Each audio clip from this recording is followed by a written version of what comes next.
بسم اللہ الرحمن الرحیم۔ ایاک نعبد و ایاک نستعین۔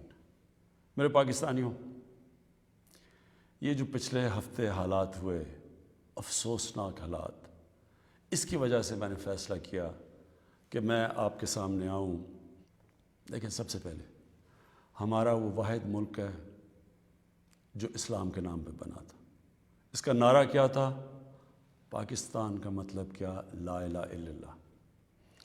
اس ملک کے جو لوگ ہیں، اور میں سارا پاکستان پھرا ہوں، چاہے وہ گناہ گار ہوں، چاہے وہ اپنے دین پہ صحیح معنی پہ عمل کریں یا نہ کریں، لیکن ہمارے نبی صلی اللہ علیہ وآلہ وسلم لوگوں کے دلوں میں بستے ہیں۔ اس لیے جب بھی کہیں بھی دنیا میں ان کی شان میں کسی قسم کی گستاخی ہوتی ہے تو ہمیں یہ تکلیف ملتی ہے۔ لیکن کیونکہ میں دنیا پھرا ہوا ہوں، صرف ہمیں نہیں تکلیف ملتی، جو بھی جہاں بھی دنیا میں مسلمان بستا ہے ان سب کو تکلیف ہوتی ہے۔ اب پچھلے ہفتے اور یہ جو افسوسناک حالات ہوئے، ایک جماعت نے ایسے کہ ان کو شاید باقی پاکستانیوں سے زیادہ پیار ہے اپنے نبی سے۔ دیکھیں، وہ جو ٹی ایل پی کا جو مقصد ہے، جس کی وجہ سے وہ لوگ باہر نکال رہے ہیں، میں آپ کو یقین دلاتا ہوں کہ وہی میرا مقصد ہے، وہ میری گورنمنٹ کا مقصد ہے۔ ہم بھی انہی کی طرح چاہتے ہیں کہ دنیا میں کسی ملک میں ہمارے نبی کی شان میں گستاخی نہ ہو، صرف ہمارا طریقہ کار فرق ہے۔ ٹی ایل پی کا کیا طریقہ کار ہے اور میری گورنمنٹ اور میرا جب سے ہم آئے ہیں، ہم کیا کوششیں کر رہے ہیں کہ دنیا میں یہ گستاخی نہ کی جائے ان کی شان میں، وہ یہ ہے۔ ٹی ایل پی یہ کہہ رہی ہے کہ جو فرانس میں ہوا، فرانس کے ایمبیسڈر کو واپس بھیجا جائے، ان سے سارے رابطے ختم کر دیے جائیں۔ ہماری جو گورنمنٹ کا طریقہ کار ہے وہ میں ابھی آپ کو تفصیل سے بتاتا ہوں، لیکن مقصد ہم دونوں کا ایک ہی ہے۔ وہ بھی یہ چاہتے ہیں کہ کسی قسم کا کسی ملک میں کسی کی ضرورت نہ پڑے کہ ان کی بے حرمتی کی جائے، ہمارا بھی وہی مقصد ہے۔ تو میں آج ذرا طریقہ کار کے اوپر بات کرنا چاہتا ہوں۔ 1979 کے اندر، نہیں 1990 میں، غالباً 1990 کے ارد گرد سلمان رشدی نے ایک کتاب لکھی۔ اس کتاب میں اس نے ہمارے نبی صلی اللہ علیہ وآلہ وسلم کی شان میں گستاخی کی۔ پاکستان میں پبلک سڑکوں پہ نکلی، یہاں امریکن ایمبیسی پہ اٹیک کیا اور لوگوں کی شہادتیں بھی ہوئیں۔ اس کے بعد آپ اٹھا کے دیکھ لیں کہ ہر تھوڑے سالوں کے بعد کوئی نہ کوئی مغرب کے کسی ملک میں ان کی شان میں گستاخی کرتا ہے، مسلمانوں کو تکلیف ہوتی ہے، کہیں باہر ریاکشن بھی ہوتا ہے، یا ہمارے ملک میں مظاہرے بھی ہوتے ہیں، لیکن یہ ہر تھوڑے سالوں کے بعد یہی سلسلہ آگے بڑھ جاتا ہے۔ تو کیا ہم نے ابھی تک کوئی فرق پڑا اس اپروچ سے؟ یہی ٹی ایل پی کر رہی ہے۔ یہ بھی یہ پاکستان میں کہہ رہے ہیں کہ مظاہرے کریں گے ہم، اور کیے ہیں انہوں نے، اور ہم سڑکوں پہ آ جائیں گے، پہلے بھی کیے ہیں، کہ اگر ہم ایکشن نہ لیں۔ اب کیا میرا سوال یہ ہے کہ کیا فرانس کے ایمبیسڈر کو واپس بھیجنا فرانس میں اور ان سے سارے تعلقات توڑ دینا، کیا اس سے یہ رک جائے گا؟ کیا اس سے تو کوئی گارنٹی ہے کہ اس کے بعد ان کی شان میں کوئی گستاخی نہیں کرے گا؟ کوئی گارنٹی ہے؟ میں مغرب کو جانتا ہوں، میں آپ کو گارنٹی کرتا ہوں کہ اگر آپ یہ کریں گے، اگر ہم یہ کریں پاکستان، تو اس کے بعد کسی اور یورپین ملک میں یہی ہوگا، آزادی کے رائے پہ نام پہ۔ وہاں انہوں نے یہ ایک آزادی رائے کا ایشو بنایا ہوا ہے، اس کے نام پہ وہ کہیں گے اچھا آزادی رائے کی وجہ سے انہوں نے یہ کیا، ہم بھی یہ کر رہے ہیں، وہ بھی کوئی گستاخی کریں گے، کیا پھر اس کے ایمبیسڈر کو بھی ہم واپس بھیجیں گے؟ اور 50 مسلمان ملک ہیں، کوئی بھی اس طرح نہیں کر رہا، کوئی وہاں کہیں مظاہرے نہیں ہوئے، وہ بھی نہیں کہہ رہے کہ ایمبیسڈر کو واپس بھیجو. تو اس کا پہلے تو کوئی فرق نہیں پڑنا لگا فرانس کو. لیکن میں آپ کو یہ بتاؤں پاکستان کو کیا فرق پڑے گا. سب سے بڑا فرق یہ پڑے گا ہمارے ملک کو کہ بڑی مشکلوں سے ہماری معیشت اٹھ رہی ہے. بڑی دیر کے بعد پاکستان کے اندر انڈسٹری اوپر جا رہی ہے. لارج اسکیل انڈسٹری بڑی دیر کے بعد اٹھ رہی ہے. نوکریاں مل رہی ہیں لوگوں کو. ہمارے ملک میں دولت میں اضافہ ہو رہا ہے. ہماری ایکسپورٹس بڑھ رہی ہیں. ہمارا روپیہ مضبوط ہو رہا ہے. بڑی دیر کے بعد روپیہ مضبوط ہوتا جا رہا ہے. جب روپیہ اوپر جاتا ہے تو مثلا پیٹرول اور ڈیزل سستا کیا ہے. باہر کی جو چیزیں ہم منگواتے ہیں وہ سستی ہونی شروع ہو گئی ہیں. جب ہم فرانس کے ایمبیسڈر کو واپس بھیج کے تعلقات توڑیں گے ان سے، اس کا مطلب کہ یورپین یونین سے ہم تعلقات توڑیں گے.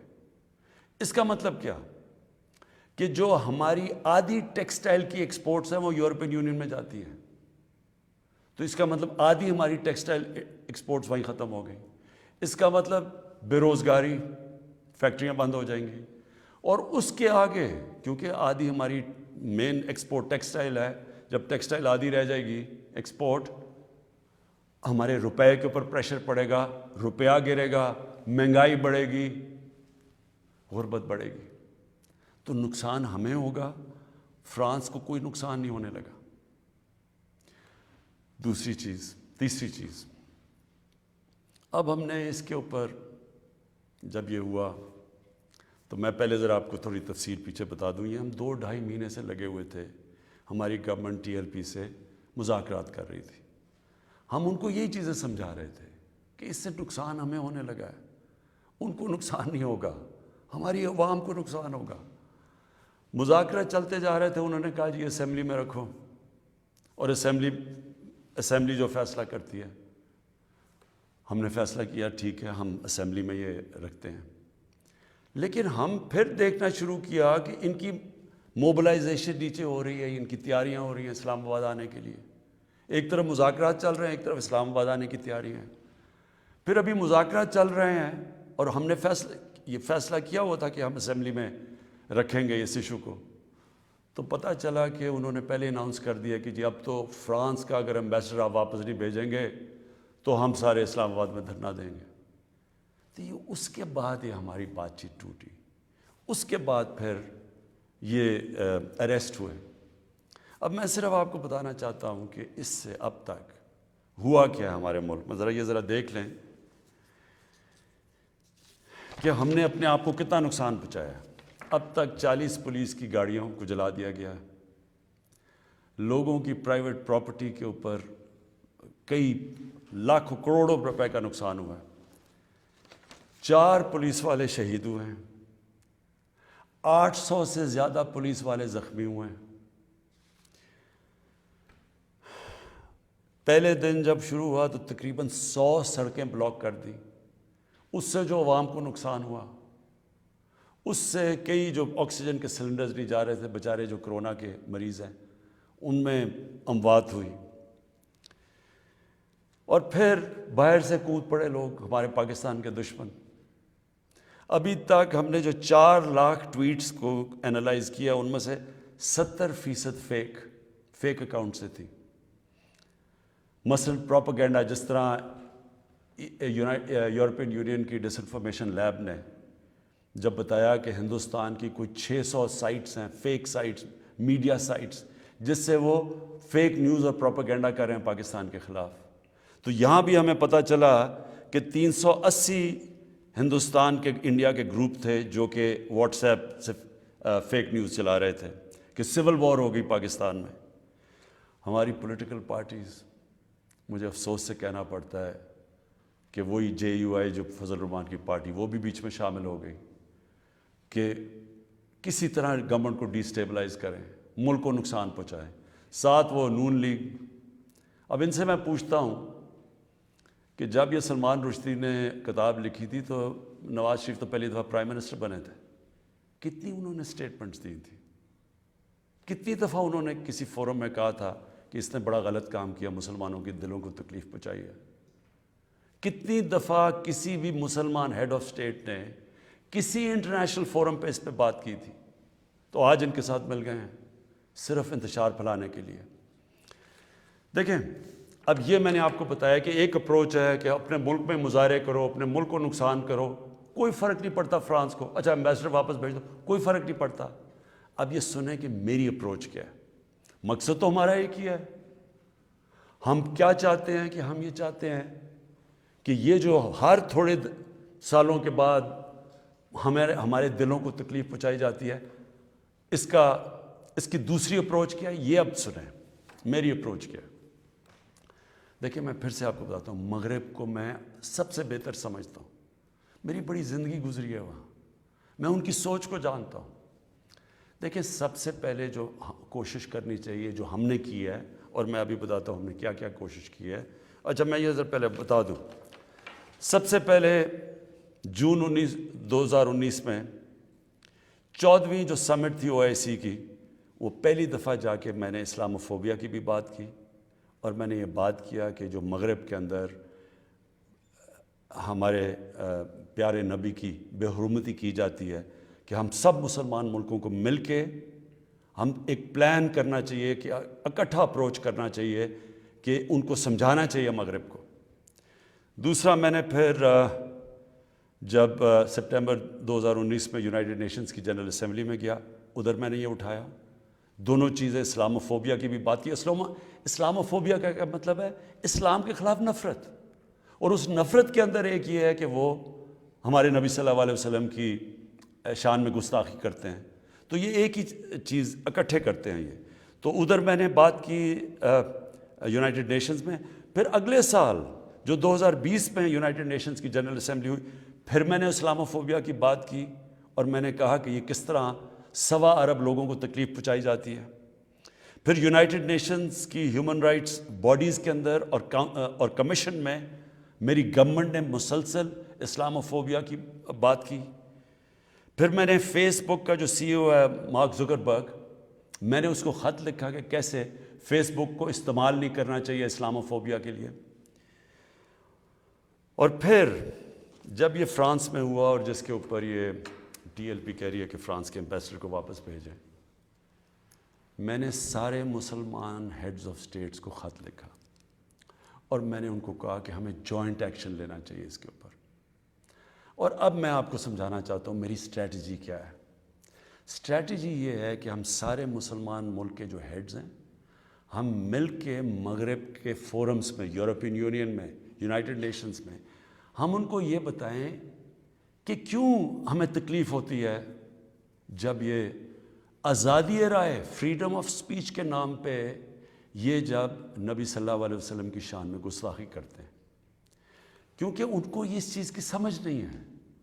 مغرب کے اندر ان کے جو پیغمبر ہیں، ان کو اس طرح نہیں، ان کا پیار اور عشق جس طرح ہمارا ہے، ہمارے نبی سے ہے، ان کو اس طرح کا نہ، ان کی اس طرح کی عزت کرتے ہیں، اور وہاں بلکہ وہ دین کو ان کے اتنے قریب نہیں ہے جس طرح ہم اپنے دین کے قریب رہتے ہیں۔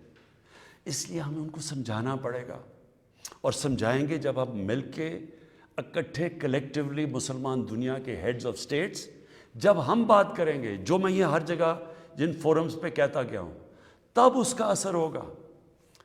دنیا میں تھوڑے سے یہودی ہیں، لیکن وہ سارے یہودیوں نے اکٹھے ہو کے دنیا کو، مغربی دنیا کو بتایا ہے کہ جو ہولوکاسٹ تھا، جدھر یہودیوں کی قتل عام ہوئی تھی، انہوں نے کہا کہ اس کے خلاف کوئی منفی بات نہ کی جائے کہیں بھی، کسی میڈیا پہ۔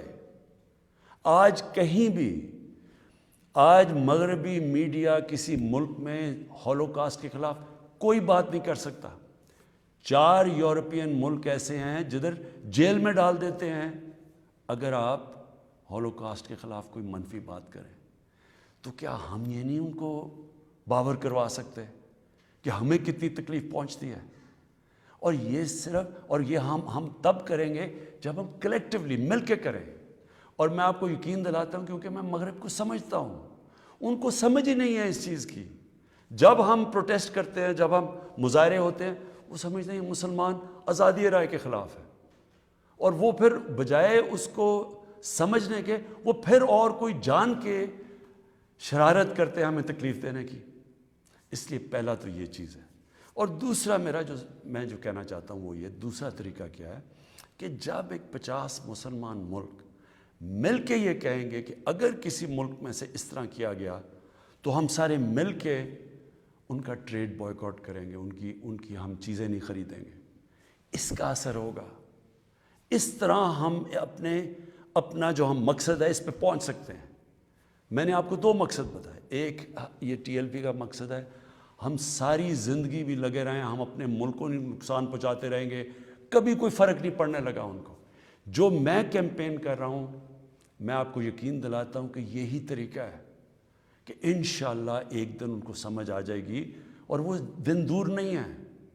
میں آج آپ سب کے سامنے کہتا ہوں کہ میں ذمہ داری اس کی لیتا ہوں، میں ہی اس کیمپین کو لیڈ کروں گا، لیکن میں انشاءاللہ اپنی قوم کو مایوس نہیں کروں گا، اپنے مسلمانوں کو مایوس نہیں کروں گا۔